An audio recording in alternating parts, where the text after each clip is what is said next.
JC. What's up? Merry Christmas. Happy holidays. What's up? What's up? Happy holidays. Here we go. Last show before Christmas, the Christmas holiday. That should be Um like a crazy show, like back in school, like when right before the holiday, everybody got all like hyper and just acted all wild in school. That's what should be going on here. right, yeah, because it was like the last couple of days of school before the holiday break, right?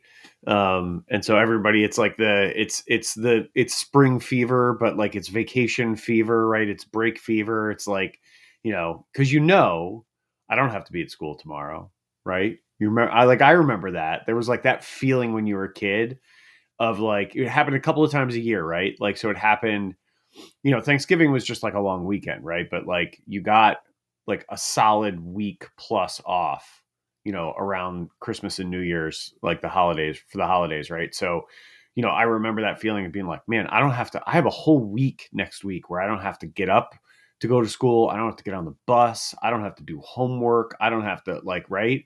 So, and then it would happen again, spring break. You get that like week off at spring break, and then like the last week of school before summer vacation, right? um which I heard somebody say something interesting, and I, look, I have no like science to back this up, but I kind of, it rings true to me anecdotally. I feel like this is kind of true. But somebody said the only reason that we like summer as much as we do, because their argument was, objectively as a season it kind of sucks. But the only reason we like summer as much as we do is because of the school schedule that we had growing up, and the fact that it was our free time. It was the only time we weren't in school during the course of the year. But objectively, like, it's really hot during the day. It doesn't cool off much. Like, depending on where you are, it's not actually the best season. It's not the best season to spend time outdoors. It's not the best season. Like, you got to, you sunburns. And I mean, I know how you feel about, getting your base tan going and all that. We're not going to get into tanning again today. We've beat that horse. But yeah, I mean, I kind of like, I agree. I think like spring and fall are my two favorite seasons. And then like winter is third and summer is fourth. Those, like, that's the order of seasons. The only thing that like that Your summer. list is junk. What? I said your list is junk. My list is junk. There you go. Throwing it out there. Or what's your ranking then? Well, my list goes like this. It goes summer, summer, summer, and summer, and everything else. I'm trying to get more positive. I took up skiing just to be a little happier in that time of year, but in every other time but summer. So go on. I was just like, I don't know, that like that feels a little sad to me, like, because summer's like, it's a quarter of the year, right?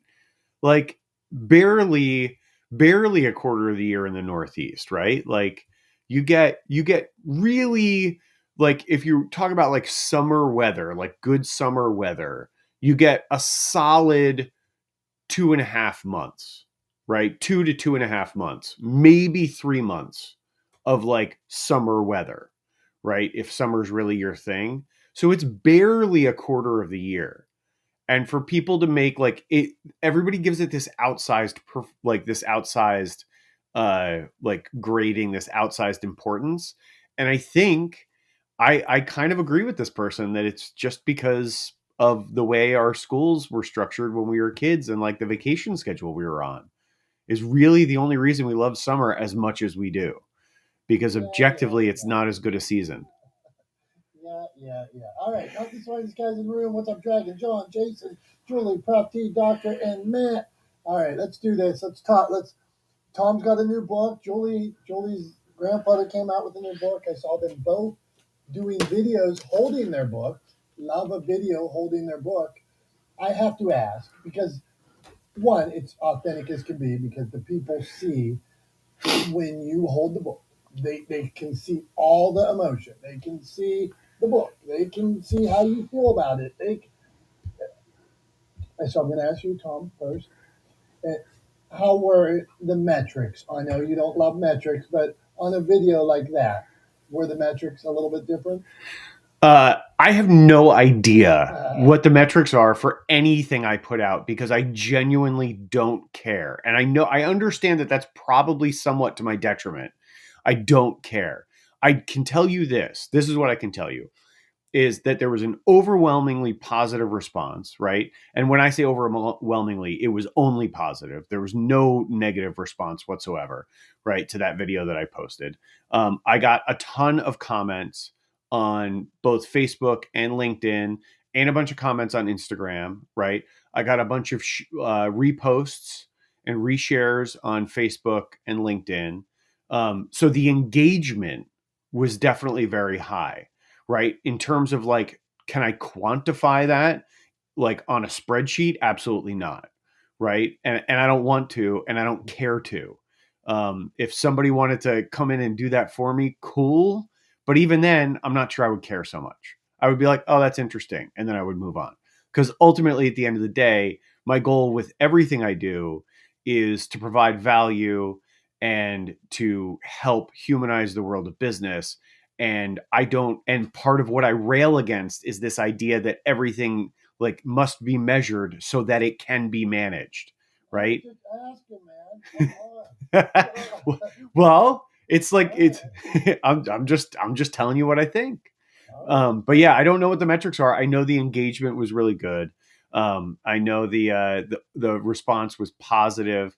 And probably my one of my favorite comments came from on LinkedIn was from our friend Harry Spate, who was loving the fact that I said some really silly things in that video, i.e., I mentioned that the book has pages twice, which is a shockingly stupid thing to say about a book because obviously it's got pages. But it was really just like it was the first time I'd held it in my hands, and I was just kind of coping with or trying to wrap my head around the fact that it was a real physical thing that actually existed after all this time and effort and energy that had gone into it. And I'm sure that's a feeling that any other author can empathize with. But I was overwhelmed. I genuinely was overwhelmed, and I just kind of was letting things fall out of my mouth. And I mentioned that it had pages twice, which is a ridiculous thing to say. But Harry like mentioned it in a very much in a like sort of joking, like good natured joking way. And I said, well, at least I'm living up to one of my sort of core key directives in legendaring, one of my core principles, right, which is to be relentlessly authentic. At least we know I'm being relentlessly authentic. And he said absolutely, and I love it. And other people that I've talked to since I posted that video have said to me that that was the most endearing part of the video to them. That they really, really liked that part of the video and appreciated it because they could see just how excited I was and how kind of overwhelmed I was with that moment. And so they really appreciated how genuine it was. But yeah, it was a pretty cool thing, and I don't care what the metrics say. Okay, okay, come on, good stuff. But God, congratulations, Tom. You deserve it, and we appreciate all the value you add to us as well. On that Harry Spate thing, so I love when authors make videos, and I did read his comment. It has pages, and I didn't pick up on it. What the hell he was talking about? Right? Just Harry being funny. But one time when he had his book launch, or like he opened his book for the first time, he goes out to his by his swimming pool, and he lives in down in Orlando. He has one of those bird cages around his pool, and he's out there opening the books, and his family's videotaping it, and it's like this real this moment, right? And all of a sudden, the dogs start barking, and they're like in the middle of him. So he's trying to talk about like, hey, thank you, and the dogs are, "Arr." And so and Harry goes, and the dogs go wild, and it was just capturing the moment. It was good stuff. All right, so First, So go. I just want to say, I want to highlight something there is you kind of outed yourself a little bit, that you didn't understand Harry's comment, which says to me you didn't watch the video. I watched the whole video. I watched it, but I didn't understand. I didn't pick up on. I didn't see you saying it as pages is such a. Gotcha. It didn't jump out at you, is what you're Yeah, it saying. didn't jump out. Oh, okay. Because the way you said that, like, I didn't understand his comment. I was like, did you watch it? No, I watched it. Man. I watched every second of it. So it's interesting. One thing jumps out at one person, doesn't jump out at the other.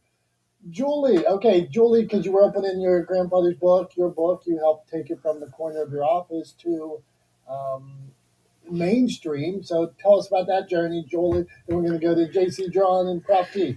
I just jumped in because we're talking about books, and they just posted. And did you notice our homegirl Lauren is here?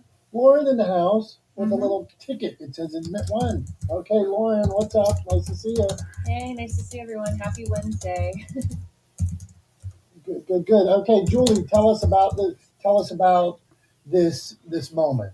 Okay, so the truth be told, thanks guys. I mean, like, sometimes I want to jump out of my skin going, oh my God, Tom doesn't know any metrics, but he does know engagement. So I'm so proud of him for sure. But the book has been like 40 years in the making. And I didn't know when I opened the book, the box, it was on my doorstep because I'm getting all these packages. And I started to open it up. I'm like, oh my gosh, it's here. So I had my husband, I go, just videotape me. Bad word. Just record this. And like, seriously, like the emotion was caught there because it was just like that lump in your throat. And I mean, it did get a lot of likes. And not that I'm looking for likes, but I mean, it just speaks to when you have that raw emotion. Social media or something, people can sense and feel it. And yeah, so it's been really great. And I don't want to brag, but it is #1 bestseller in like a couple categories, which I'm really excited about because that wasn't the point at all. The point was really just to get the story out. So I appreciate you guys, and let's keep this ball rolling. Okay, let's do this. Okay, we're gonna move around the room. We're gonna talk to JC. We're gonna talk to John. I'm gonna tell you about one thing that annoyed me this week. So I jump on. Somebody messages me on LinkedIn the other day, and I see it's a second message, and they're like, "Hey, Dominick, it keeps referring that we should connect," and I'm like, "This is pretty okay. I'll bite. I don't know you. I will bite." So all of a sudden, I bite and schedule one-on-one. When I jump on the one-on-one, clap if this. You should boo if this has ever happened to you. But I jump on the one-on-one. There's like 5 other people there, and I'm like, whoa. And then the person that invited me is like holding court and asking like, what do you for your business? What are your business needs? And I'm like supposed to answer these questions in front of like 5 other people.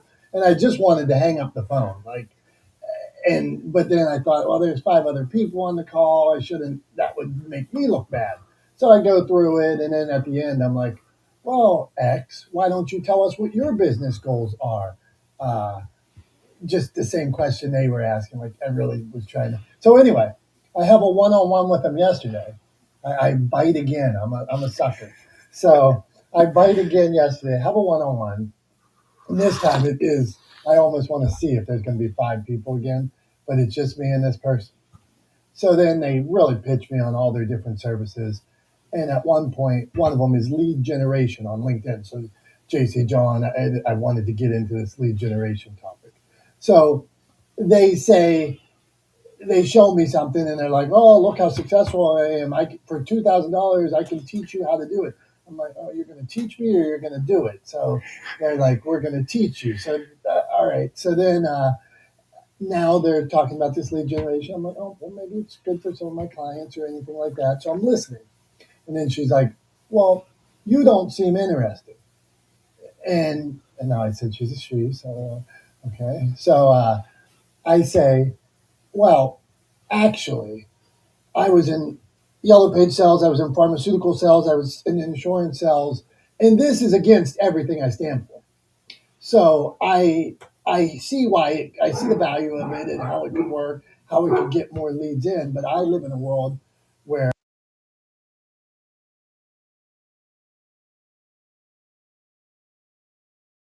a lie. I just pretended my algorithm picked you out of a hat, and now I'm connected with you. Am I being too hard on this?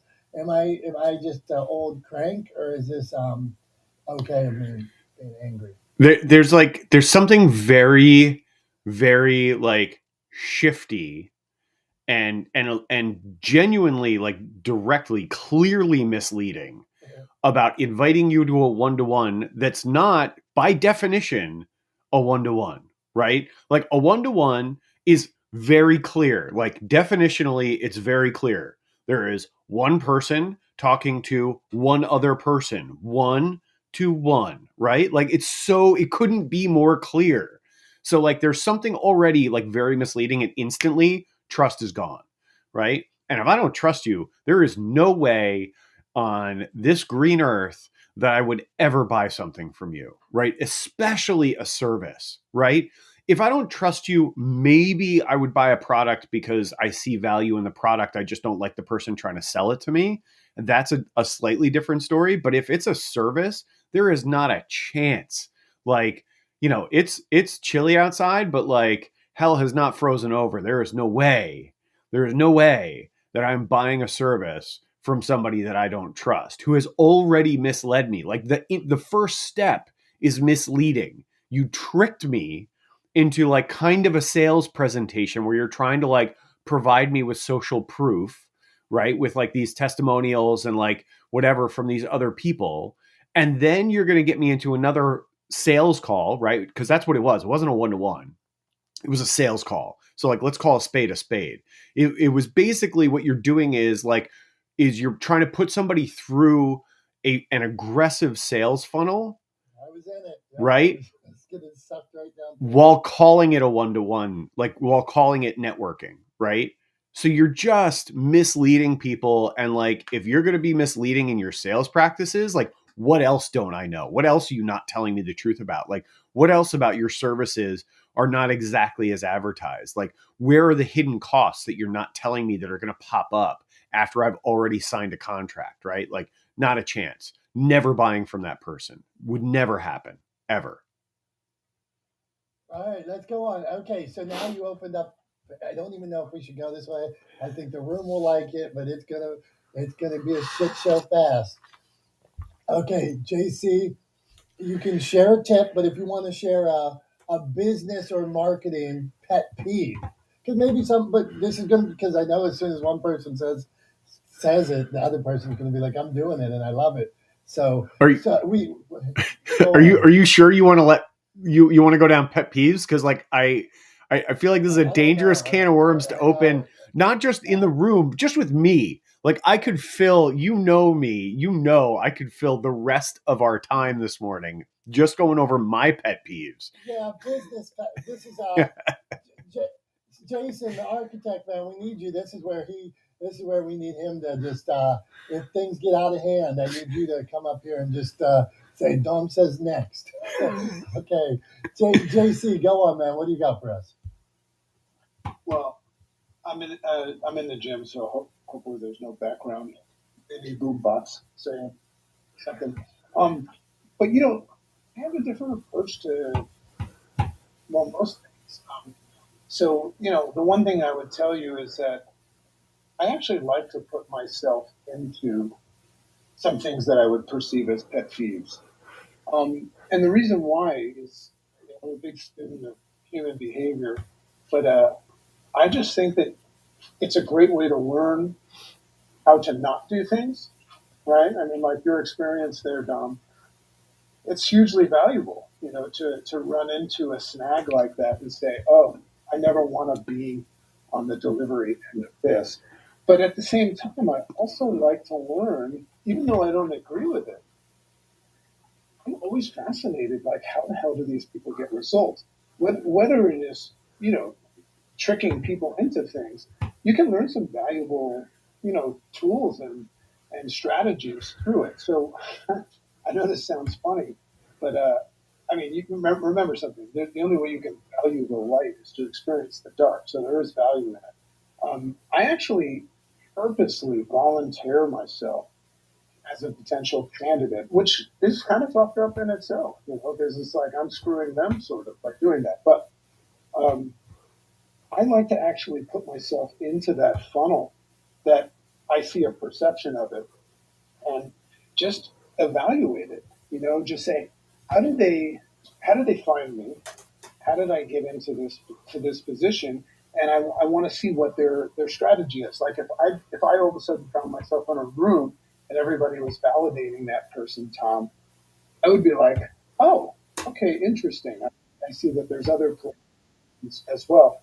And I like to find out what I don't want. I really love, because there's another end to this, guys. Like everybody in this room can, preach that they're angels from heaven and they never have an agenda, but that's bullshit. I mean, everybody here wants something, right? And we're all trying to do it authentically and we like to think so, but, sometimes we can unconsciously find ourselves manipulating other people too. So that's my tip today is don't hate the player, hate the game. You know what I mean? It's the game that gives rise to these people. So I'm fascinated by it. And then the only other tip that I would give that's worked for me over the past 20 years now. Tom was talking about this week's coming. I always evaluate the herd mentality, and the herd mentality at this time of the year is everybody's just worked themselves to the bone, and now they're so excited to take time off. So I always use this other philosophy called, rather than taking a day off, I like to take a day on. So my philosophy is that you should have time to chill and decompress all year. And what's interesting about this next week is everybody checks out. It's a great opportunity to take advantage of, some other relationship building strategies, like stepping away from your business offer or your service offer and just taking time to cultivate further, you know, valued relationships by wishing people happy holidays. What are you doing? And stuff like that. So I think that there's real value in the space where everybody takes off. I like to take it on. But then, real important, why do we find ourselves just starving for a break? I think you should look at your schedule and say, am I really using my time wisely? Because you should be enjoying every day of your life, not just like a couple weeks a year. So that's one tip. And I'm going to get back to the gym and listen to this stuff. I don't know if it's a good thing, but I listen to this when I'm working out. Hey, we'll take it. So, what is the workout today? Are you on an elliptical? Are you on a bike? You doing? No. You, Julie will tell you because she was making fun of me yesterday. I actually hit it twice a day. So I'm in the gym right now doing chest and thighs, which is a fun day. But then later on today, I'll either go for a run or a Peloton. I'm a big Peloton fan. And she says stop, you're getting too skinny. And I'm just thinking I'm getting ready for Creative Con here, man. Because there's a chance that I might take that stage with my shirt off, and I want to be ready. okay. Oh, I said yesterday when we were talking about you being JC's our master of ceremonies for Creative Con, and we were talking about blowing the roof off the place, and he said we are going to blow the roof off the place. We just can't have the fire marshals too close, so maybe hopefully there's something else going on at the time. But if he took his shirt off, Heidi will make sure the fire marshal works out. yeah, if he starts taking his shirt off, then I mean we can't control it. I mean, what's going to happen? The whole town Yeah, of but Chicago. we'll put him beside Greg Birch, and then it'll be a show. There you go. We do have Greg Birch coming, who's jacked. I've been watching the videos, and I'm like, damn, this dude's jacked. So, got to step up our games. 2 a days, but anyway, good job, Dragon. Thanks for the tips. We will keep on. Don't hate the player, hate the game, is what he said. All right, John Jay, man. So John Jay's a straight shooter. You want to offer us a holiday tip? And feel free to give a holiday pet peeve if you want. The only pet peeve, I have a little tradition. Every day of the year, from Thanksgiving Day to Christmas Day, I wear a cheap Santa Claus T-shirt, and I do it for other people's reactions. So it's like I do the $15 less, usually red. There's a couple green ones, there's a couple gray ones, a couple black ones, but I do it every day. And for some reason this year, and I've always wanted to be in the Christmas spirit, always am. I am not this year at all. As a matter of fact, I find myself being testier than ever. So hold on. I need to know about this. So, well, what is your baseline? You live on the upper side of testiness. So, does your wife say that you're more testy than usual right now, or do you just feel more testy? Well, no, it's without getting really deep. I'm aware that my voice, my mannerisms, all those things can put people in fear. And I don't want that. So when I find myself getting angry and irritable, I have to look at not what I think is the cause, but I have to look at what the solution is. And that's for me to find a way to back down. So what my mother taught me a long time ago, if you have nothing nice to say, don't say anything at all. So therefore, all the things that have been said in this room today are absolute horseshit. And some of the biggest players that they mentioned did stuff or approached me on straight out sales pitches like you talked about. So, and they're the ones that talk a big game in these clubhouse rooms, and they parrot stuff they hear all the time, and they're full of shit. They really are. So I have nothing nice to say. I'm going to shut it on that note. Damn. Okay, that's fire, buddy. Okay, yeah. This is. I knew we could. I knew we could get this room fired up. Okay. John's going to town here, man. All right, that's good stuff, though. Okay, we're going to go back to Julie. Julie, until Tom takes the pet peeve away from me, because it was a terrible idea. We will go. We will. This business pet peeve. I don't think it's a terrible idea. I just think it's a very, very deep rabbit hole. That's a slippery slope. Man. Yeah. Hey, John Jay. By the way, if anybody watched the live stream, I too am like John Jay.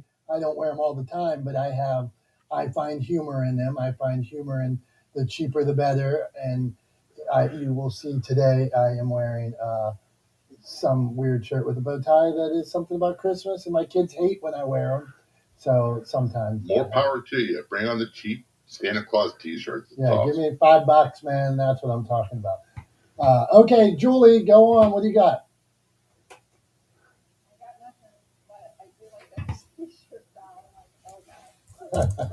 Yeah, maybe I'll wear that on up to Creative Con. Julie, I feel like Julie's mic's low. Is Julie's mic low?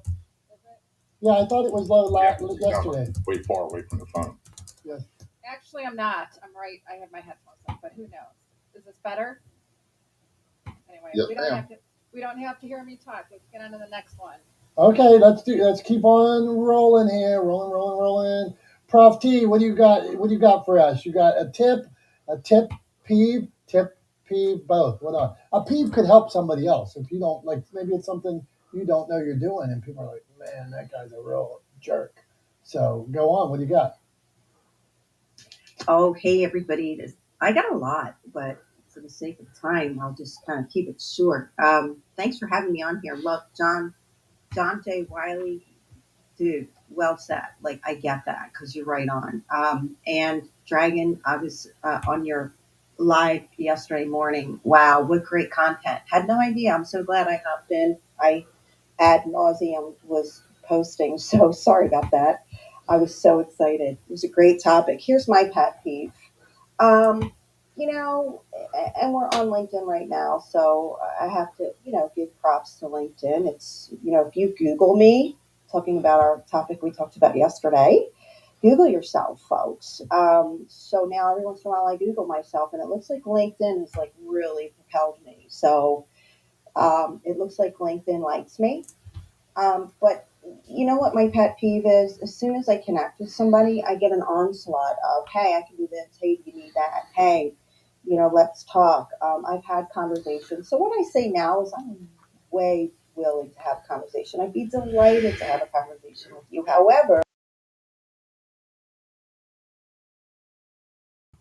probably would not be your best client. But thank you, and have a great day. Something sort of kind of like that. And then I'm going to just quick personal experience. pet peeve during COVID when we were all losing our freaking mind and all trying to figure out how we were going to do with our business. I bit, Julie knows, I wish I had met Julie about a month or two earlier. And because we're on the topic of holidays, and holidays is a bad time, and I had just lost both my parents. This was 2 Christmases ago. My mom died on November 19th, and my dad died a couple weeks later on Christmas Day. And I was right in the middle of getting my book done, and I was excited, and I was trying to just really do some business, and I was really learning how to do funnels. And I bit with somebody on Clubhouse, and I got screwed so bad. And I have a disdain for funnels. I learned a lot. And if somebody's guaranteeing you 30 grand in 30 days, my guarantee or your money back, it's bullshit. It happened to me. I got hit hard, but not as hard as many of some of my friends on Clubhouse. So with that said, you got to do business with somebody you know, like, and trust. And just like a marriage, if I just met you, I ain't marrying you tomorrow. You better show that there's proof in the pudding that you're going to make a good mate. Thanks, everybody. And you know what? The holidays is a bad time to do business if you're being pitched. Because if you're really going through shit, like many of us are, hey, listen to Prof T cussing up a storm. Just be mindful and talk to your friends. Good. Yeah, well, go on. Be mindful. Continue, Prof T. Just be mindful and talk to your friends. Several people in this room I would consider friends, and I would say, hey, this is a pitch I just got, or this is an idea, or do you know this person? Just around the holidays, you got to just be mindful. You're at a low point, and as a psychologist, I can tell you that when you're at a low point, you tend to make more decisions based on your emotion, like Dragon said. Just be mindful of where you're at, what you're going through, and get good advice. So with that said, Merry Christmas, Prof T from Philly, where it is freaking chilly. Thanks. Back to you, sir. Thanks, Prof T. Appreciate you. And it is a good to point out that around the holidays things are different. I mean, just think most families are spending more money to buy presents and to pay more for the electric bill or heating bill or to have a dinner at their house. So probably does change buying behavior during that time if you're um, pitching people. So let's all right. I wanted to say, JC, he made the point about I do love to, even though I hate them, I do love to check out and see what other people are doing. Even when I go to Walmart to Sam's, when those guys try to sell stuff, my wife will be like, "Let's go the other way." And I'm like, "No, let's just talk to them." And like they're talking about like transferring your energy bill to somebody and just having a conversation. I respect the hustle, but it is not, doesn't mean I'm buying. But I sold a lot of stuff, so I hear you. Okay, let's go on. Tom, do you want to add something there?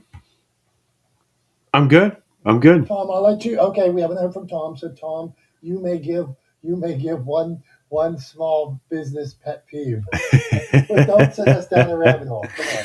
All right. I mean, I wasn't going to say anything, but no, I think a big pet peeve of mine. I'm sorry, I don't have a little business pet peeve. A big pet peeve of mine is this idea that is embraced by so many businesses that you just like that you sell, that everything is sales, that everything is about selling, and really it's the sort of spray and pray methodology, right? That you just, if you pitch enough times, statistically speaking, some people will bite and you will make some sales. And it's a terrible way to grow a business. It's a terrible way to try to sustain a business. I actually genuinely believe that it's part of the reason why a lot of small businesses fail is because they try to adopt these spray and pray methodologies, this volume, this quantity over quality approach that a lot of big businesses take, right, or use, and and what they do is instead of being able to sustain that, because it's not easy to do, it takes a huge amount of cash, like it takes a lot of revenue and resources to outlay to be able to make that method work, right? It's not easily scalable. It takes a lot of investment to do. When you don't have that capital, you end up driving your business into the ground because you overspend on customer acquisition, right? Because you're doing this quantity over quality approach where you're much better off trying to reach fewer people, but developing real relationships with them, right? And doing that by leading with value, not trying to sell to them first, but delivering for them first to help build trust in the long term. That is how you build a sustainable, long-term, survivable business. And big businesses used to do this back in the 1950s and 60s, and even into the 1970s in this country. There was a much bigger emphasis for businesses to provide value to their communities, right? Than there has been, since the 1980s, really. And since the theories of Julie's favorite economist kind of rose to prominence Oh my God. in the 1980s. What? I didn't say his name. Pipe down. I didn't say his name. So, but anyway, Julie loves him. She always mentions him. But he's starting with you, Julie, and then he told you to pipe down. And he's like, he poked it, and as soon as you bit on the poke, he poked and then bit. Go on. But I think it's just a lot of businesses make that mistake, especially small businesses. They try to emulate the behaviors and the practices of large businesses that have very, very deep pockets. And it's not a good way to grow a business. It's not a good way to sustain a business. And it's a big pet peeve of mine. Stop trying to just sell and actually start treating people like people.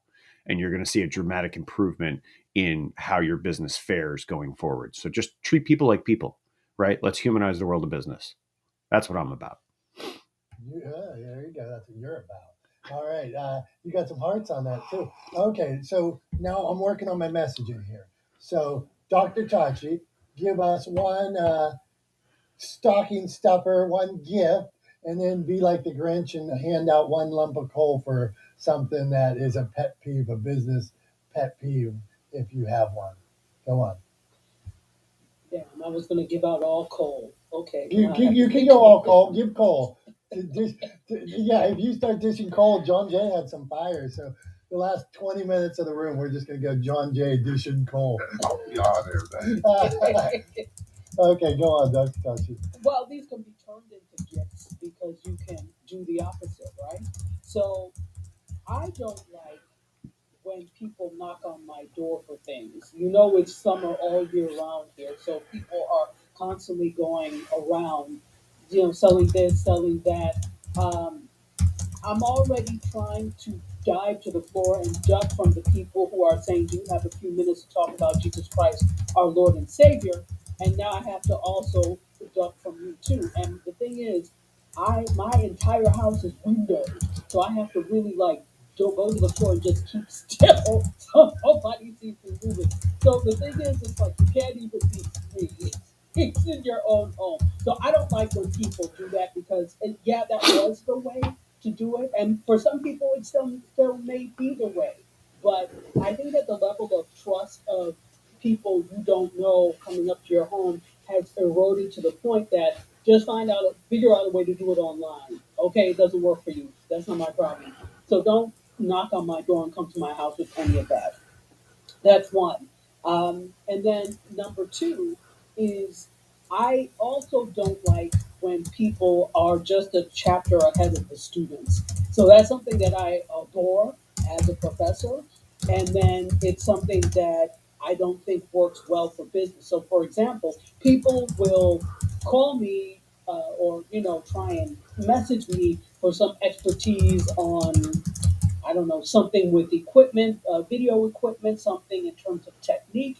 And then you see that they're trying to set up some sort of webinar, seminar, whatever uh, trying to teach this information to make money. Yet you don't have the expertise. And it's not that I'm hating, It's just that you tried to take the easy way out, and that bothers me. However, fraud is always discovered, and at some point, people figure out that you don't know as much as you purport to know. So I think the thing is, even though it is tempting to get some skills and try and make money, like the same thing with people who something new, a new feature will come out on some platform, and here come all the gurus with here's how to make $7,000 in the next minute by using this trick. You don't know; it just came out. So if something is new, there's no way you can be an expert on it unless you help to develop it, and even then, it doesn't have the proof behind it with people actually using it. So just wait. There's no need to rush. When it's time, it will be time. That doesn't mean don't start doing it, but do your due diligence and investigate and learn and become and respect the craft before you try to make money teaching the craft. And I think those are my cold pet peeves that you can turn into gifts. Yeah, Dr. Tachi dishing out some coal. This is if we do this room another year, next year before Christmas, we're handing out coal again. It has come. So I'm there with you. I agree. We should definitely do that. I'm digging it. I like it. People air. It's the airing of the grievances. We're doing our own. Festivus. We're doing our own Festivus episode. That is brilliant, Tom. Very nice analysis. Okay, I'm too wound up. I'm too excited about what's going on here. Hey, how about how many experts there were on Clubhouse when Threads first started? Threads had been out a day, and there was like a million experts on Threads. I'm like, wait a minute. Well, it was like in beta, and we had all these experts. So let's see here. Okay. Hey, speaking of Creative Con up at the top, make sure you check the link. Get your tickets for Creative Con. We need to see you there. It's going to be action packed. Tom, do us a. How's your voice? Does Tom have a cool voice? Like, I want you to do like radio style voice commercial for Creative Con. Friedman in your radio style voice. Well, I need a script to read. If you want me to do you want me to do it? I'll pull up a script. I got a script handy. I'll pull up a script. Give me a minute. Okay, hold on. Yeah. We're moving on. Phil, you got to come up with some lumps of coal here. So, Phil, lumps of coal for anything that you've been sharing your story. You're starting to, you wrote your Newsbreak article. Any lumps of coal you came across along the way? Yes, sir. Good to talk to you. Good to see you, Dominic, and everyone. I just encourage everybody in this room to do two things at one time. Some might find it hard to do, but I encourage you to be extremely wise and protective, defensive for you and your family. Prof T just shared a story about how folks came along and it came like the wolf in sheep's clothing and they were deceiving and it cost you sometimes money, but sometimes it cost you pain and life. So just be encouraged to be very extremely wise and discerning about the people that you're talking to in these social media streets, the things that are coming to you, but especially the ones that are bumping into you at the grocery store or the guy that looks like the Amazon guy or the UPS guy that's bringing a package to your door. I mean, the scams are just crazy out there, you guys, and they come heavy and hard right now around the holidays. There's no doubt everybody in this room is going to get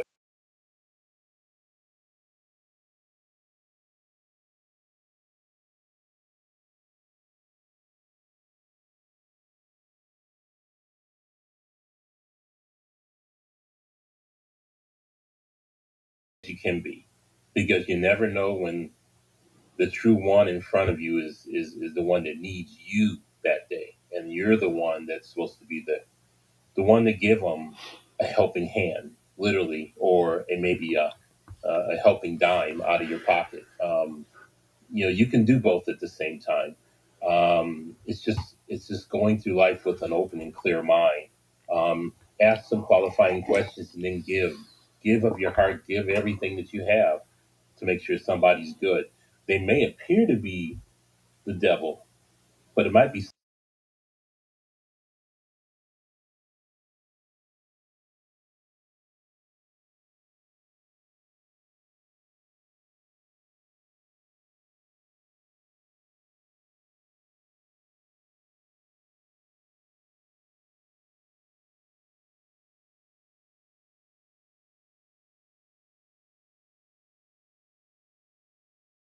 Thank you for the encouragement and the security tips. I know Phil's in security, so he dropped some security tips in there as well. It was well done. And Phil, I'm working on this, trying to live my life in this thought process of not looking the other direction. Instead of waiting for somebody else to act, instead of thinking somebody else is going to come along and make things better. Not that I am, or I'm probably failing miserably at it, but I'm just going to try not to look the other way, regardless of what it is. So just don't look the other way. So, okay, let's see. Before we get to Heidi, Tom is ready to read our Creative Con commercial. We can judge him too. We can clap and see how he does. We haven't dumped on Tom for a while, so Yeah, bring it on. This is rehearsal free. We're gonna do one take and one take only. Here we go. Only. We'll do it in one take. We'll do it live. Yeah, I got a story about that if you want it at some point. Anyway, all right, here we go. It's time to get off the sidelines and share your story. Join us at Creative Con in Chicago at the Metropolis Performing Arts Center on February 17th and 18th, where you'll learn actionable strategies from experts and doers to turn your dreams into reality. Our keynote speakers, panelists, expert-led workshops, and networking opportunities will help you overcome your roadblocks and effectively share your message to the masses. Creative Con is where you'll find confidence, support, and a clear roadmap to success. If you've ever doubted yourself, this is your chance to step out of your comfort zone and make your creative dreams a reality. Visit creativecon.com. That's CRE, the number 8, TIVECON.com to secure your tickets today. The future is yours. Speak it, write it, live it. Bravo, Tom. Bravo. So first, before I give you any credit, because I'm just a viewer, John Jay, if you were listening, did he pass, or what can we do to make Tom's commercial reading voice better? It sounded to me like he was reading. Now, granted, it's the first take, so that's the number one problem. We want to have commercials that sound conversational and really important and relatable. So he's sort of hitting some good points, but in his defense, it's the first read. And he is reading, yeah. It takes the second or third read to start getting to where you want to be. Never thought about that. So when I'm reading, so let's say if I'm doing an intro to a show or something like that, and I write it and I read it or whatever, and we dub it over. Really, you're saying, John, that I almost need to have it memorized, so I'm not reading it. I need to do it. Is that what you're thinking, John? No, and I'm going to say this again. It's usually the third or fourth read that people start getting it. So Gotcha. you kind of got to measure the flow of words. You got to say what the spaces are. And first thing I do is I take it and I move spaces around so there's lines, or take a breath. And really, it's about having a conversation with listeners and trying to engage them right away. The content, while is important, it's the delivery that's the most important. What's the old saying? I can't remember who it was. Some actors say, I could listen to this person read the phone book because they were that good, they were that entertaining. So it takes a while to get that comfort level. And usually it takes getting familiar with the script several times. All right, good tips, Tom. We're proud of you. Okay, we are going to our event manager, our Creative Con partner, our grief expert, our dear friend. Our everything. Yeah, our dear friend, our everything. Go on, Julie. Julie, what else should we say about Heidi first? Go on. Heidi is the keep us in line girl. So she tells me like it is. And that's why I love her. Let's go. Heidi, go on. So you get to hand out a lump of coal. I'm going to get a lump of coal. Julie's going to get a pet peeve lump of coal. And then if you want to give us a tip, go ahead. I got big lumps of coal. No, not at all. Christmas is an interesting time. It's, Prof T, you kind of mentioned earlier, and just going to send you, I wish there was like a little hug button, but lots of times people lose people over the holidays. And one of the reasons why I'm a grief expert is because I lost my husband 2 days after Christmas and the day before my 40th birthday, almost 5 years ago. And so sometimes Merry Christmas isn't the right thing to say because it feels like Merry Christmas for some people that are maybe going through grief. And so be gentle with people during the holiday season. It isn't always festive and jolly and bright. And be gentle with people. Love them where they're at without judgment. And even if their person died 5 years ago or 15 years ago, they still have memories and they still feel big voids. And so love them where they're at and let them know that grief is love and it hurts and they're missing their person because they love their person. And so that would be my gift to you is, let people be where they need to be, and let yourself be where you need to be. I'm grateful. I've got good friends that are going, hey, you've got all my hard days are in a 12-day span for me, between Christmas. I call Mike's wing death day. I call it his wing anniversary. It's the day he got his wings. I have my birthday, New Year's, and then his birthday's first week of January. And so I got them all crammed in one. And I have friends that are just reaching out, going, "Hey, how you holding up? Like, is the grief creep taking over?" And so be honest with people. Be like, "Hey, I know that it's been a couple of years since you lost your mom or your sibling or your friend or your child. I want to just reach out and check in." Be honest with people. Be real with people. And if grief is hitting you hard, be open with people and say, "Hey, this is hard right now." And just be. It's a really can be a really messy time for people because we're supposed to be happy. So that would be my thing is if somebody isn't happy, they don't have to be.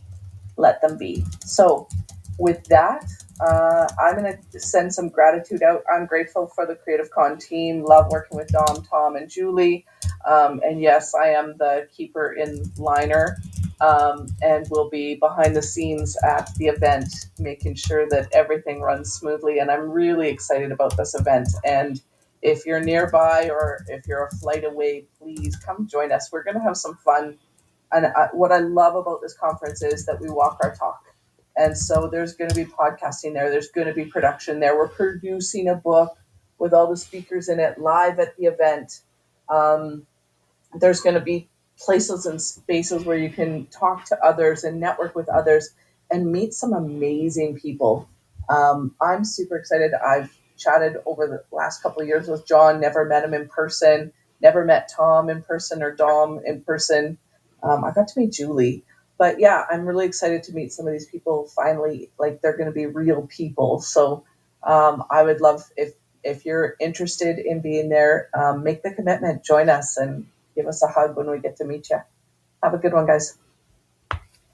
Thank you, Heidi. Glad you're here, and thank you for sharing the grief tips as well this time of year. It's so important, and it is hard if you're not an expert in grief when you want to reach out. So often you don't know what to say, right? And so many people don't reach out because they don't know what to say. Thoughts on that? Yeah, follow my Instagram or my Lean Into Grief Facebook page. That's what I do, is I teach people what to say and not say to somebody who's grieving. Okay. Excellent. Thank you, Thank Heidi. you. We appreciate Heidi. Okay. Not the smartest guys in the room, live. Not the smartest guys in the room. We do this every Wednesday. We are handing out lumps of coal today. We should have retitled it lumps of coal in the live. When I change the bios all the time, like on YouTube, I'll just change the title. Like for my YouTube, and Tom puts it on his YouTube, I'll change the title. Today it's going to say handing out lumps of coal. So, well, it should say lumps of coal and then, like, in parentheses, the airing of grievances. okay, yeah, I'll get right in Festivus. I'll tag Festivus and all that. Yeah. Tom, can I share a quick little pet peeve? Yeah, man. Unless it's about So- me. No, I'm kidding. Go on. Well, first of all, you know what's funny about pet peeves, and I don't know, maybe I'm just too transparent, but the worst pet peeves are the ones that I hate the fact that I used to do it sometime. I always hate when people Ditto. I hate when people do things that I've done. Anyway, so one of my because I teach, ad nauseum. I teach communication skills, motivational interviewing, and just the whole framework of sales and service and stuff. So I know all the tricks. You know what I'm saying? And I teach people how to be authentic, but I still, you have to learn all the tricks. I've taken every sales course there is, read all the books. So one of my pet peeves is when it's just so obvious that somebody is leading with something that shows that they give a shit about you, but you know it's just bringing you somewhere. You know what I mean? And the way that you can tell is they just come out of nowhere and say something just that just shows you that they're just picking something like that they saw from your profile. So case in point, it still says, you know, in some of my profiles on LinkedIn that I was a chiropractor. I'm retired for 9 years. You know, so when I see someone leading in with something that is, you know, obviously triggering the next step of saying, would you like some new, would you like an abundance of new clients and stuff like that? That drives me crazy. You know, I guess it insults me that they picked me as a sucker that will go down the road. You know what I mean? So I guess that's a pet peeve of mine is when I see the precursor to getting to the next step. You know what I'm saying? I gotcha. I'm with you. Like, and I think that drives me nuts too. And it's like, and the reason it drives me nuts is it feels lazy, right? Feels lazy to me because it's like you didn't even try real hard. You like looked for a keyword and you were like, oh, keyword, do you have problems with this? Like I get what's hilarious. This is like similar to what you're talking about, JC, is like I get the tons of marketing targeted towards me for media production. So like I get emails, I get LinkedIn messages, all targeting me as someone who needs video production. And I'm like, no, guys, if you actually read my profile, if you actually did just like the tiniest amount of research, went to my website, anything, right? You would know that that's what I do. And I definitely don't need to hire somebody else to do a crappy job of producing video content for my business because that's what they are. Yeah, it's the assumption, right? It's if I mean the difference. I always teach the difference between sales and service. If a salesperson says something like, "Here's how I can help you," a servant says, "How can I help you?" So I just think it's funny when somebody pitches you on an assumption that you need it, which also in your case unveils that they don't even know who you are, so they didn't take the time to look. Rather than just, I mean, I'm all for networking. Like if I meet one of you guys and we're doing a little bit of you scratch my back, I'll scratch yours. I don't think there's anything wrong with saying, how can I help you? There's nothing wrong with that because then you have the opportunity to say, I don't need help. But when you make an assumption that somebody needs something, that's the thing that I do. Right. No, absolutely. Because the thing that's implicit in that statement is that you love your product or your service and you believe that everyone else needs it. And the truth is not everybody needs it. Right. And the fact that you believe that just tells me that like you've drank too much of your own Kool-Aid and I'm not interested in talking to you. I have to jump in here. I think like having been in pharmaceuticals and insurance sales and yellow page sales, I think the number at one point was like 20,000 sales calls that I had made at some point. And I mean, that's like the lowest estimate, but that's just throwing it out there. And you learn so much over those years, like how many guys where their wife owned the same business that you sold. So let's say I sold insurance, and if I thought they really needed my insurance, their wife sold insurance. They were never going to buy from me. It was dumb, and so you learn so many times over the years. Or to JC was saying, like I in insurance, I sold 401ks, I sold investment plans, I sold life insurance. I have all those things. One, to win a lot of contests back in the days. Sometimes you bought yourself those kind of things. So I have them all, plus I believed in them. But now people through LinkedIn, because you're a solo entrepreneur, you need this, you need that. What the hell are you talking about? Like, if you read a little farther, I used to sell those, or I have them, or to what Dr. Tatsu was saying, I know more about it than they do because they've only been doing it 2 years and I did it 10 years. So back off. Yeah, it really agitates me. I lump of coal handed out. But you know what's fun though is, I mean, unless you're just looking to curb stomp somebody for doing that to you.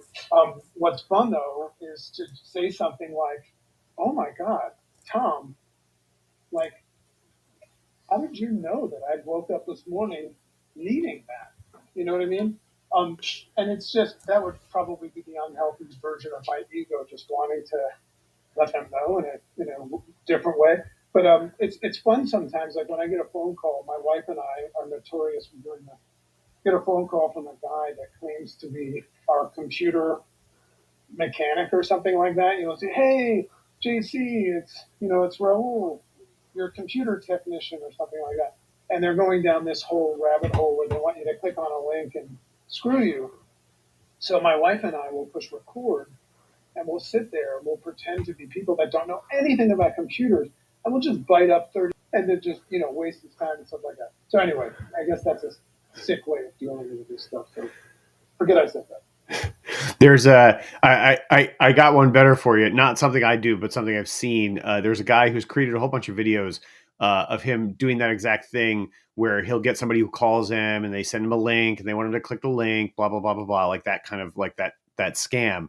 But he's actually a programmer. And what he does is he hacks them in real time while they're on the phone with him. And he figures out exactly where they are. And then he scares the bejesus out of them because he then starts revealing that he knows like where they are, what company they actually work for, like down to like the street address, wherever they are in the world. It's pretty funny to watch them sort of try to backpedal their way out of it and then ultimately just hang up. But it's interesting to watch them panic when he kind of flips the tables and turns the scam back on them. But yeah, I mean, I don't know. I think I think in terms of the sales thing we were talking about before with people, just trying to like sell you stuff that you clearly don't need, or like reaching out to me for like, offering me production services. And it's like, that's exactly what I do. You clearly didn't try real hard. I generally just kind of like let it roll off my back because it's not even worth my time to react to it. But I do find it really amusing. Whenever people do that, when they reach out and offer me production services, and I'm like, it's the laziest, silliest thing in the world. But yeah, I had something else I wanted to add and I totally lost my train of thought. I was going to add it and then we went down. Topical for you then. We went down a different direction. It'll pop back into my head in like 30 seconds, but yeah, I lost my train of thought. I had a Harry Spate moment. Which, old school Harry Spate. Yeah, there you go. Taking it back. All right. Let's go here. Nuts points, guys in the room. We got Billy. We're handing out lumps of coal. The opposite of what we do. So, and we decided we're doing this every year. So, Billy, you got any business pet peeve things people are doing that you're like, unless it's something I'm doing? I would actually like to know if it's something I'm doing. But go on, Billy. Oh man, I got maybe a couple. I think first of all, I think people who ask me a lot of questions and don't do anything with the information pisses me off. Like to the point where I'd punch them in the teeth if I was close to them. Just because I'm like, why are you? Especially friends and family. How long do they have to ask?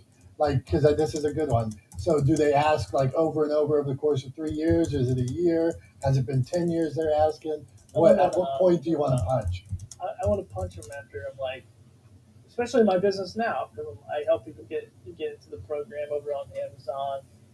So you just make some videos, and they make 5 videos, and go, oh, I'm not making any money. Well, okay, come here, let me punch you in the face because you're stupid. Like when do you do something 5 times and make money off of it? Never. So anyway, so that's probably a pet peeve. Like, don't ask me a bunch of questions if you're a lazy turd and you're looking for the easy button. Because I'll give you all the information, but I want to see some results. Like, I just don't stroke my ego by telling people how to do something. I want to see it to stroke my ego. I want to see that it works for you. But so anyway, I have dozens of people who do that on the daily, which drives me insane. And then they want to be the same people who go, when are you going to start like a mastermind or a course or something? I'm like, I'm on the phone with you. What are you talking about? I give you this information for free. So blows my mind. So I don't know. Anyway, lazy people, I guess. And then the other thing on kind of the same brainwave you guys are on is I get inundated with requests of people to be on my podcast who one I am no longer a co-host on. It's about saltwater fishing, but such and such is a business guru who is the number one selling book on Amazon and wants to be on my podcast to talk to my audience about how they can make better investments. Like, okay, cool, man. I just reply like, if you can tell me one sentence out of my podcast, I'll have him on because I don't even have that podcast anymore. So same thing with you guys. This is like, how stupid are you? Like, did you not even look at anything else? No, you didn't. You scrape data. You sent out mass email. That doesn't make any sense. So yeah, and I've done the dragon thing too. I've screwed around with those guys for a while, wasting my time in there, but it was a lot of fun and entertaining for 20 or 30 minutes. So yeah, I'll get on that train and come. Yeah, I'll get real petty. I can get real petty real fast if I allow myself. So I try not to. But anyway, I'm about to transition to dad duty here. Just want to jump in and say hello. Happy holidays. You guys are awesome. And for a limited time only, all of you need to come by my workshop, okay? So, no, I'm just kidding. I was like, I'm in because it's Christmas and I'm not done shopping. My wife was about to get a Billy workshop. You blew it, Billy. You know what? You send me enough money somewhere on one of these platforms, I'll find a workshop. I'll dig one out somewhere. Anyway, Merry Christmas, guys. Happy New Year, all that fun stuff. I don't see. Merry Christmas, brother. I'd like to build a course. Somebody message me. Teach me how to build a course. I got info. I got videos. I'll make more videos. I want it seamless. I want it easy. I don't want to have to do a lot of work. Come on, DM me. This is something I need. Help me out. Me too. Yeah, both of us. I had a guy, John Jay, the other day that showed me a platform that was really cool, but I just want somebody to do it with me. I'll split it with them. Whatever. Just help me. Okay. Next. Hey, by the way, just relevant to what you just said. Bring it. This is not a business pitch. This is just something I just figured out. If anybody had this on their mind, I use Kajabi as my website platform. I don't know if anybody is using Kajabi or going to use it. And recently, Julie Noshis, my assistant, kind of went AWOL because she had some problems. So I was forced to do some of the things she did. So I learned how to build an online course. I learned a lot of those things. So in the realm of Kajabi, that's not what I do for business. If somebody is interested in that, I'd be happy to teach you what I learned. It's a lot easier than I thought. I just had to put the work in and figure it out. So anyway, I'll throw that out there. Kajabi is fun. Okay. So Heidi, Kajabi fun. So you're telling, so when I'm looking at this other guy's app that we had a call about, he was showing me I could put video in week 1, video in week 2, video in week 3. I'm just downloading. Was that Lightspeed? I don't remember what it was. Okay. I should know. Yeah, sorry. Kajabi lets you do that. It lets you drip a course so that all of that and build stuff. registration, landing pages, email, and all. I wonder if I have a friend who would love to help a guy with that, who is in the third row, third picture down, and that wants to call me sometime. That would be you, Heidi. Anyway, okay. Let's reach out, Dom. I help Michael with his Kajabi, and he helps me. It's all good. I can help you. All right, cool. Heidi, yeah, see, booyah. John, don't try to steal her before I do. Okay, Lauren, we're handing out lumps of coal. You got a lump of coal to hand out, Lauren? You can give us a tip, too. And Lauren is so sweet all the time. I wonder if she has a lump of coal in her deep down. She'll be like John Jay. It'll be last 19 minutes. All Lauren's lumps of coal. Go on. No, believe me, every once in a while, I definitely kind of dishing something out here and there. So it's fun for me every once in a while. Don't worry about it. But yeah, no, I guess pet peeve for me would just be people not being straightforward with their intentions. And what got me thinking about that was all of the LinkedIn messages and sales pitches that people were talking about of if you did your research, you'd kind of know more about what I do. but just like I don't like having to like do the whole dance, you know, be like, okay, what is it you're looking for? You know, what is it that you're trying to pitch, or like what you're trying to say to me? You're being a little vague. So that kind of bothers me. And what happened kind of recently was there was this guy on LinkedIn who reached out to me, and he was like, oh, hey, I see that you work with authors. If we work together, we can support them. And I'm like, so like what does this look like? Like, what do you have in mind? Like, do you want to collaborate? Like, I'm happy to hop on a call, talk about maybe a way that we can collaborate or something. And then he was like, I don't know, he was just being really vague about it. And then I found out in the call he was trying to revamp my LinkedIn page or something with like graphics. And it was just a weird conversation. And I'm like, you know, I could have saved so much time in my day if you just told me that you were trying to sell me something instead of kind of dancing around it. So I guess it's probably my pet peeve, but I don't know, listening to everyone's airing of grievances with bad sales pitches, I don't know, just kind of got me thinking about that. So I guess that's my lump of coal. Good stuff. Appreciate it. There's so many slimy things out there, right? I have to share one that one time. And so John Jay, we talk about like you get a lot of people in this room host podcasts. I do not host podcasts, but I believe in being a guest on as many as you can. So I hosted about 100 back in the day. I've probably been a guest on 200. One day I was so this is where I'm going with this. That was different, but one day I'm supposed to have a one-on-one call with somebody. All of a sudden, I get on the one-on-one call. He goes live, and it's an interview for his podcast. And the guy's all over the place, and he's talking like right off the bat about like marijuana and stuff like that, and wherever we stand, But I was surprised that we were having a one-on-one call, and it's his podcast. I'm like, what the hell is going on here? And political rants and stuff like that. So very odd. He gets a lump of coal. Go on, Bob. What do you want to add? Yeah, I was going to say that's a big F for that. I wanted to ask Lauren a question. I was curious, what her thoughts were on what I said earlier about when you asked me about the metrics. I was curious to get Lauren's honest reaction to what I had to say. Can you remind me again? It was the metrics with what LinkedIn? Well, it was the metrics on the video I shared of me unboxing the proof copy of my book the first time I held it in my hands, and Dom asked me what the metrics were, and I said I don't know and I don't care. Oh, yeah.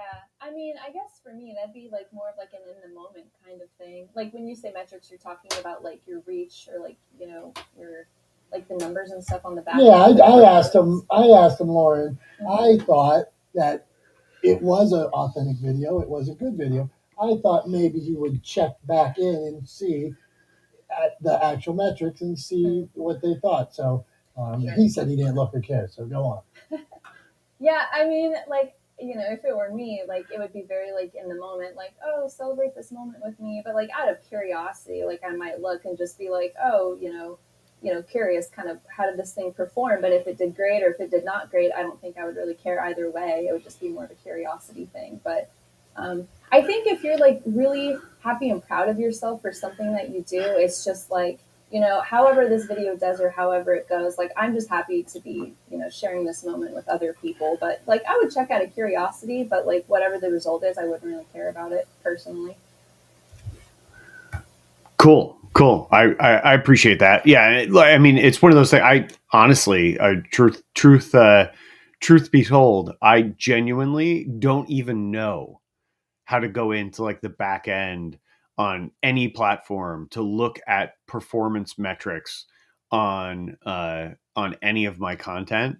And that's because I think generally speaking, people put an outsized emphasis on performance marketing. And it's also because at the end of the day, a lot of those metrics are junk and they're designed by the platforms to look like valuable information, but really all they do is give you a little dopamine bump, right? And get you to keep coming back for more, right? So those go ahead. No, go ahead. That was pretty much it. Go ahead. No, well, it's interesting because when like when Instagram was still relatively new, I was in high school, and a friend of mine was like, "Oh, you should download this other app," and it was like a whole back end dashboard with like all these like analytics and like information on it.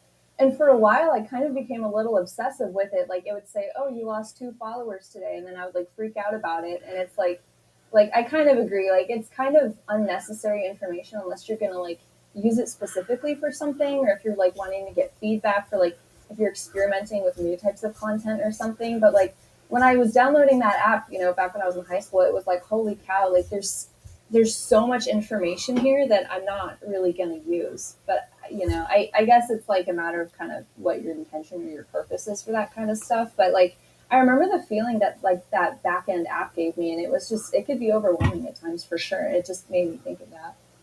Another way of looking at it is because I understand where you're coming from, and that's like the service. Like you're just putting it out there for the good of the people. But I have heard you speak passionately about what your book is about and the value that it provides people. So sometimes looking at metrics can also help you see if what you're doing is helping you reach people, right? So that's when I started to look at metrics, is from a mission standpoint. If my intention was not, focused on popularity and all that stuff, but it was mission based of getting a message to people, I wanted to know if what I was doing was working, right? Beyond the likes and the comments. So, maybe that's a shift. That's what makes me look at metrics to see if I'm wasting my time. Because if I'm not reaching anybody, then I'm not doing I'm not getting it out there. You know what I'm saying? Yeah, no, I know what you're saying. I know what you're saying, and I don't necessarily disagree. I just think that, you know, treating, I don't know. I just generally think that the metrics, the standard metrics that are like provided by the platform, I genuinely don't care about. What I care about is, do people interact with the post? Do they comment on it? Do they share it with me? Do they DM me and say congratulations? Like that kind of feedback tells me I'm going in the right direction, tells me I'm providing value to people. I don't care like a lick about any of the information that the platform gives me, because I know what the platform's doing, right? The platform is trying to keep me on the platform for as long as the platform can keep me on the platform. They're trying to get me to create as much content as they can to help keep other people on the platform, because at the end of the day, there's a nearly $300 billion a year advertising spend on social media, and that's what they're interested in, those advertising dollars. And the way they get those advertising dollars is by keeping people on the platform. So they're all after the same thing. As a business, their goal is to keep you on the platform for as long as possible so they can get as big a piece of that $300 billion, almost, it's like $270 billion a year, $270 billion a year in advertising revenue, right? So like, that's why I don't care about their metrics, because I know what their metrics are designed to do.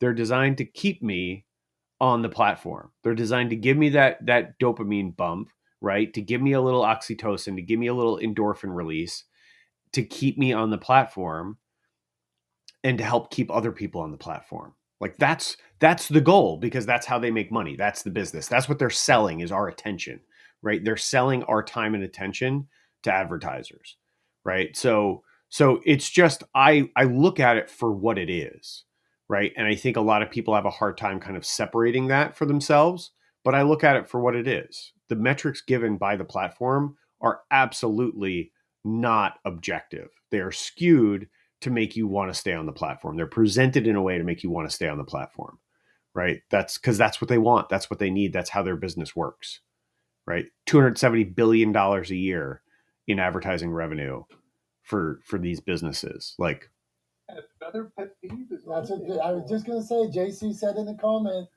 Tom is handing out another lump of coal to metric. Metrics get platform metrics get a lump of coal from Tom. Hey, did you guys? I wonder how many of you are TikTokers, and I could scroll early on to your TikToks. Let's say your first 10 posts. In everybody's first 10 posts on TikTok, let's say you have 2 followers at the time. You might not even have a follower. I guarantee in your first 10 posts, everybody here, they have one that bumped up a lot higher than all the other. I'm talking like 100, 1,000, 5,000, whatever your views are. It's so obvious to Tom's point here. They try to get you early. First, they're not giving it to you on the first one. Then early on, they're gonna throw one out to you, so you continually chase that carrot. So, okay, Leslie, we're handing out lumps of coal today. Unhealthy lumps of coal. I say that because Leslie is all about health. So, Leslie, anything pet peeve like Tom and metrics or whatever it may be, go on. Be a Grinch, hand them out. What do you got? Love it. Hey guys, great to see everybody. Yeah, I guess one of the several is when I started on social media several years ago, and people found out I have a podcast and they wanted to be on it. And at the end of the day, they were basically wanting to be, they wanted to sell me, quote unquote, invest in Bitcoins. But they flipped the switch because they presented themselves, and the way that they mask it on their Instagram is healthy, I eat healthy, I exercise, whatever. And when people are like that, I'm going to listen, and I embrace people like that want to flip the switch with their life. But it was slowly, hey, I'd love to be on your podcast. I want to speak into this, and I can help people monetize and grow and invest. And that was the red flag there. So their intentions were not true. And that's just a waste of time for all of us. And I'm sure we've all had that. So that is my lump of coal. That wasn't bad. That was easy. I put like $100 in Bitcoin and I lost the password and could never get back into it. So yeah, that's not cool either. So Leslie, good lump of coal. We appreciate you, and we always appreciate you when you stop by. All right, this is perfect. So we're nearing the end of the room. So I'm not Jason. He likes to hand out lump of coals. So I'm not going to you yet, Jason. First, I'm going to do my show and tell because my computer was down last week. And so college jerseys still hanging in my room. I played Division III. A buddy of these bought this for me. He brought me two. Another one I look at there. It's a white one. But when I started to think about the story I'm going to tell, college jersey, played, started, that kind of thing. But I remember in 7th grade when I got cut from the team, I walk in the driveway. We had a barn, and you walk down this long driveway, and my mom's looking out the shit. My mom's looking out the door, and I show her. I just did the slash across my neck, saying that I got cut. My mom cared more about it, and not necessarily than me, but she was always there for me. She was at every game after that. She was screaming louder than everybody else. She took me to the YMCA at 6 in the morning, at noon, so I could go play men's basketball and all kinds of stuff like that. So it was going to be about that, but I'm just thankful to my mom. So I just want to move on. That's what I got, Tom. All right, so let's go to Jason. Let's get back in the spirit of being a Grinch, and let's hand out some lumps of coal. Jason, you ready? This is your moment, man. This is the straight shooter, Jason. Hand out some lumps of coal, things that make you mad when it comes to business. Go on. I'm probably not going to dish out a lump of coal because why am I going to give you something to burn? All right, there you go. Does it you got to think about like you have in business. This is what I will tell you. You have to constantly remind yourself to train yourself to not be offended, no matter what a client or potential client, customer, or whatever person to engage with. You need to be less offended, and everything is an option. You always have an option to exit, and you always have an option to enter. And when you do these things in business and you're less offended, if you practice this constantly in business, no matter what anyone else does, until it furthers you, until you receive payment, and even after you receive payment, until the work is done, then there's nothing to be truly offended. And the second part to my thing is like, if I were to say any particular pet peeve, I don't want to hear about the next year until this year is finished. I can't stand these people most of the time. I really can't. I mean, that's letting people know into my psyche, because to me, I have never achieved anything by looking too far ahead. So really focusing on how are you evaluating this year? How have you evaluated from start to finish? Did you put the right efforts into the right things to produce the fruits and harvest and labor that you truly desired?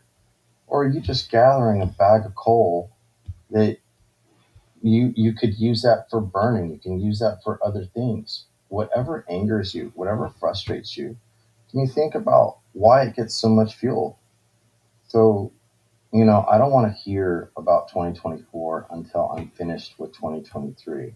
And then when I finish 2023, I will, on the last day, December 31st, I'll evaluate everything that I possibly can, written record and all that. And then I look at, like, did I do the best things that I could when I could? Or did I just optionally choose the conveniences when I felt it was right? So if you look at that, my only thing going forward, work on how to be less offended constantly, no matter the circumstance in your business, and you'll go a lot further. And that's what I got to say. All right, Jason, I appreciate you, and I'm glad we got. Hey, everybody, let's talk about 2024 goals. No, I'm kidding you, man. It's good stuff, man, and I'm glad we got you to dump a little one lump, man. So appreciate you, man, and always your straight shooter. Go on. Hey, Tom, where are we at now? What do we got? What do we got to do? We on the after post Christmas?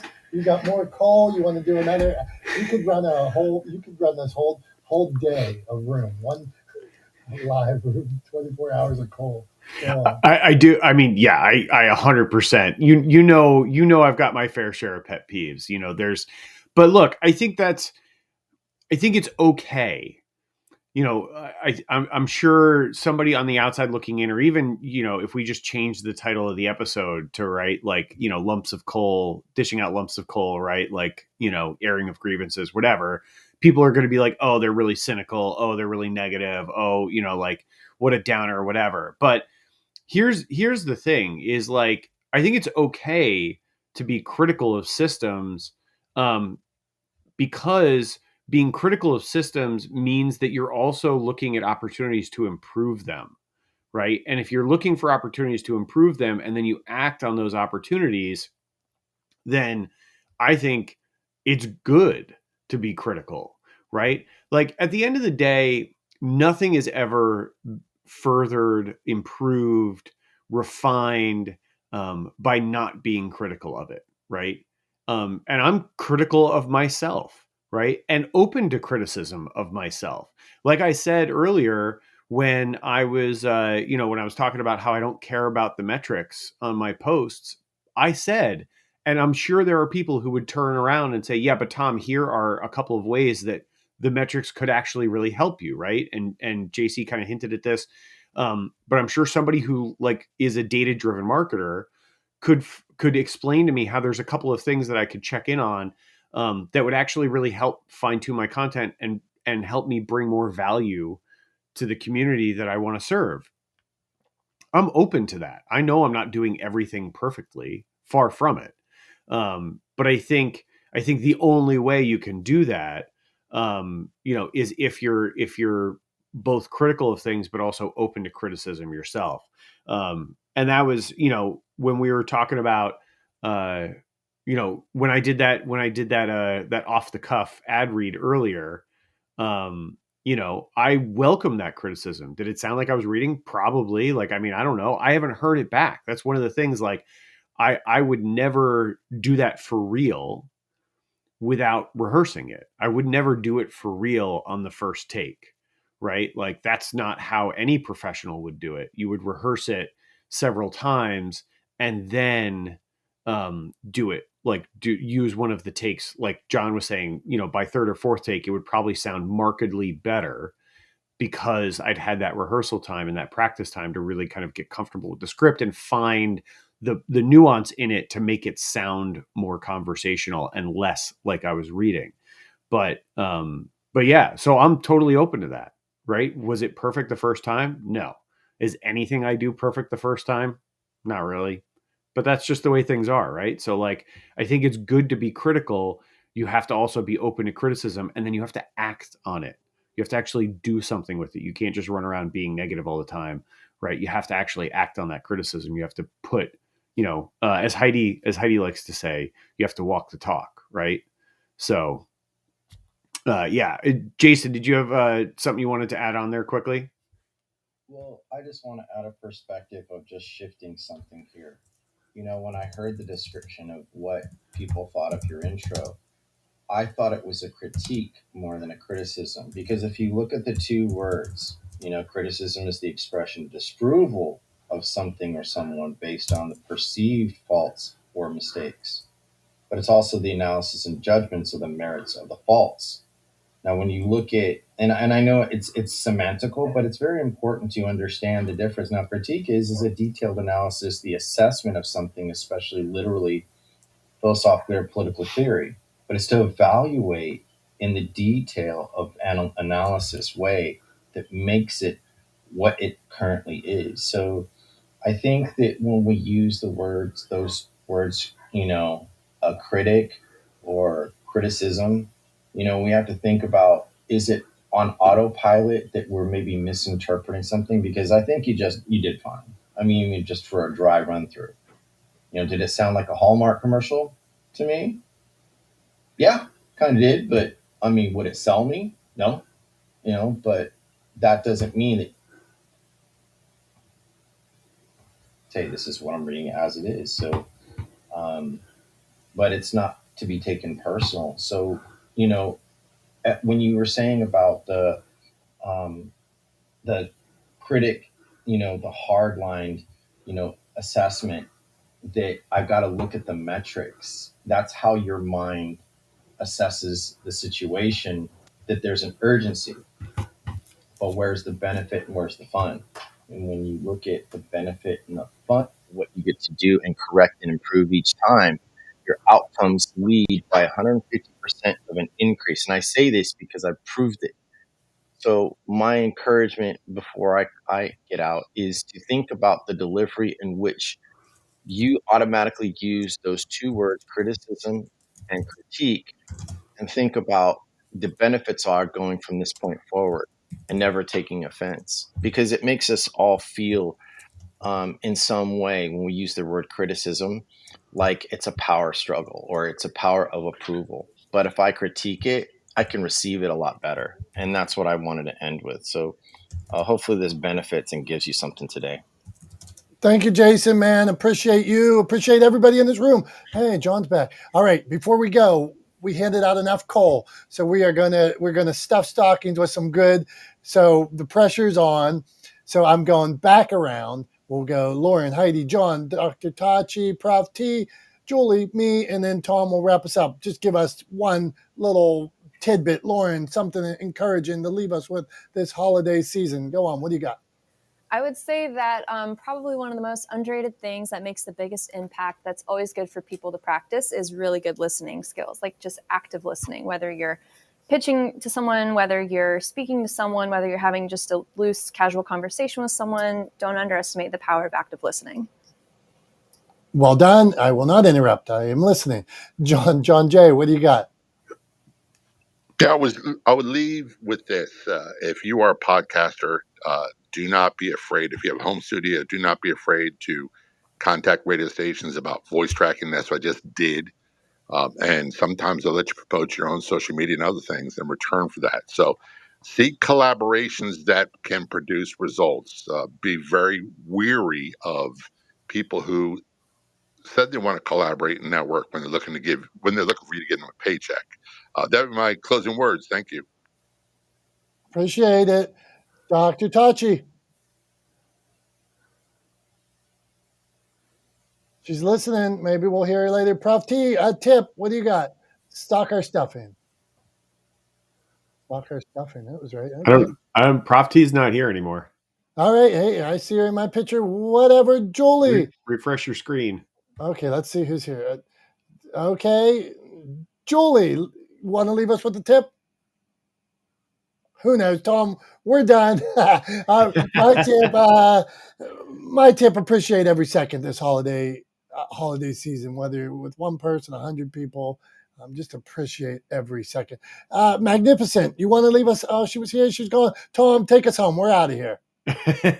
All right. So yeah, I mean, I'm right with you. I think appreciate every moment, and I appreciate the small things. Right. Take a moment, take a pause. We were just talking about how a lot of people are taking some downtime towards the end of the year, which is a pretty common thing around the holidays. And I think taking some time, shifting focus, maybe a little bit away from work and a little bit towards friends and family, is not necessarily a bad thing, right? So when we do that at this time of year, I want you to take a moment to appreciate the small things, because I believe that intention is really in the details, right? The details and the small things of how people do things and what people do really reveal to you what their intentions are, right? And this is not a holiday story, but I wanted to show you guys something for those on the live stream. For those listening, I'll have to just describe it for you, but I wanted to show you something. So we've been talking about the video I did of my book, Legendary, come out when I pulled this proof copy from the printer out of the box that my publisher sent me. And one of the little things that I hadn't noticed, even in looking at like the cover art, and approving the cover art and all of that sort of process, right? Like even the layout and the design process, all of those things. I hadn't noticed this little thing, but it's this little detail that I just absolutely love, that shows me the intention with which the graphic artist that did the cover art, that kind of brought my vision for the cover art to life, put into the work that they did. And it's this: if you look at it head on, you can see up at the top of the cover, there's a spotlight, right? There's a light. In the industry, we would call that a Fresnel, but that's neither here nor there, or an HMI. But either way, there's a light, right? And that light is shining, putting a spot on the word legendeering, right? And what you don't notice just from looking at the cover is that the stand or the arm that light's on, that's like right up here. If you turn the book and look at the spine, that line turns into the L on legendeering, right? So I'll just hold it so it's in focus. You can kind of see. So if you look at the cover and you follow that line around to the spine, that becomes the L in legendeering on the spine. And it's that little detail is my favorite thing about the cover art on this book. And it sounds ridiculous, but it's because what it tells me is that the person who helped me put this cover art together, who helped make this book look as beautiful as I believe it does, I think it really stands out. I think it's a gorgeous, gorgeous cover. Really cared about what they were doing. Their intention was to excel with the work that they did. And so that's the thing that I want everybody to pay attention to. Look for those small little details. Look for the small things, because that's where people really reveal their intentions. And when it comes to friends and family, it's those little details, those little small things, is where people really show you how much they care about you. So keep an eye out for the small things. Intention is in the details. And I hope everybody has a very, very Merry Christmas. If you celebrate, if you don't celebrate, have a happy Kwanzaa. If you celebrate that, if you celebrate Festivus, air your grievances. And if you celebrate Hanukkah, I hope you had a fantastic Hanukkah, even though I know it's already passed. I hope you had a fantastic Hanukkah. And thank you guys for a tremendous 2023. We got one more show left in the year. Maybe we'll do a year recap next week on next Wednesday, right here on Not the Smartest Guys in the Room. Until then, we'll see you. We'll see you around on social media. We will see you in person at Creative Con on February 17th and 18th at the Metropolis Performing Arts Center in Chicago, right? Just outside of Chicago, but go get your tickets now, creativecon.com. And also, I would be remiss, I'd be remiss if I didn't say, if you haven't gotten a copy of my book, if you haven't ordered it yet, get one, right? I gotta promote myself, right? I'm proud of it, so I'm going to talk about it. Get a copy of Legendeering, and I can't wait to hear your thoughts when you read it. It comes out on January 15th. And lastly, I got interviewed on a podcast last week called The Art of Hospitality. It was a really fun conversation about with some guys in the vacation rental industry, and we talked about video content. And they really loved the conversation. I enjoyed talking to them and appreciated the opportunity to bring some value to their audience. So check out that podcast, and stay in touch with both Dom and I. We hope everybody has a fantastic holiday. And we can't wait to see you guys again next Wednesday. So until then, I'm Tom for Dom. Thanks for being here with us, not the smartest guys in the room. And we'll see you next Wednesday. Until then, have a great time. Love you guys. And Merry Christmas. Happy holidays. Bye-bye now. Bye-bye. Bye-bye. Bye. Bye.